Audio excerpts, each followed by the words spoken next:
দেখেন একটা জিনিস, আল্লাহ কত সাইন্টিফিক। দেখেন আল্লাহ কি রকম সাইন্টিফিক, শুনলে অবাক হবেন।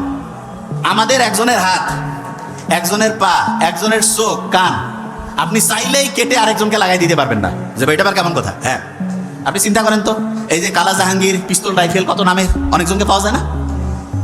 কারো হাত কেটে যদি আরেকজনের হাতে লাগাই দিলে যদি সে লোকটা বাঁচত।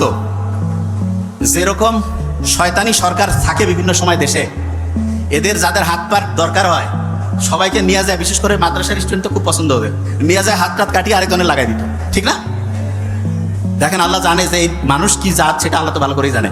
এই জন্য আল্লাহ এমন সিস্টেম করছে, হ্যাঁ আপনার হাত পা চোখ শরীরের বিভিন্ন অংশ ট্রান্সফার করা যাবে, ট্রান্সপ্লান্ট করা যাবে, কিন্তু সেটার জন্য টেস্ট করা লাগবে।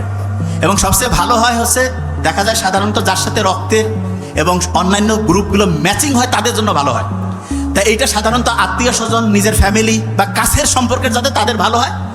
অন্যরাও হইতে পারে, তবে টেস্ট না করে যদি লাগাই দেন, যে লোকটা বাঁচার কথা ছিল 6 মাস, সে দেখা যাবে যে 6 সপ্তাহে মরে গেছে। বুঝতে পারছেন আমার কথা? দেখেন আল্লাহ কি সাইন্টিফিক্যালি অ্যারেঞ্জ করছে জিনিসটা।